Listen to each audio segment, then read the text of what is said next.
Hi friends, இன்றைக்கி நான் உங்களோட ஷேர் பண்ணியிருக்க வீடியோ வீட்டுக்கு கொஞ்சம் கிராசரி ஐட்டம்லாம் வாங்கலாம் அப்படின்னு சொல்லிட்டு லிஸ்ட்லாம் எழுதிட்டு பக்கத்தில் உள்ள சூப்பர் மார்க்கெட் போயாச்சு. சோப் ஐட்டம், கிராசரி ஐட்டம் இதெல்லாமே நாங்கள் வந்து ஒரு 10 days ஒன்ஸ் தான் வந்து ஸ்டாக் பண்ணி வச்சுப்போம். மொத்தமாலாம் நாங்கள் வாங்கினது கிடையாது.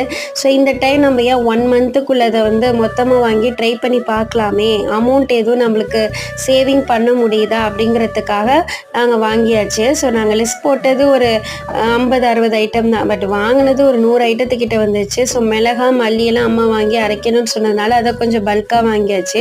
அப்புறம் வாங்கின திங்ஸ் எல்லாத்தையுமே கண்டெய்னரில் போட்டு நானே ஃபில் பண்ணேன். எனக்கு அது ரொம்ப பிடிச்சிருந்ததுனால அம்மா நானே பண்ணுறேன்னு சொல்லிட்டு அதை ஃபில் பண்ணி கிச்சனில் நல்லா அழகாக வந்து அடுக்கி வச்சாச்சு. ஸோ நீங்கள் எப்படி கிராசரி ஐட்டம்லாம் வாங்குவீங்க? மொத்தமாக வாங்குவீங்களா இல்லை அப்பக்கப்போ வாங்குவீங்களா? ஸோ நம்மளுக்கு அமௌண்ட்டை வந்து எது வந்து சேவிங் பண்ணி கொடுக்கும், அதெல்லாம் கொஞ்சம் கமெண்ட் செக்ஷனில் மென்ஷன் பண்ணுங்கள். என்னோடய வீடியோ பிடிச்சிருந்தா மறக்காமல்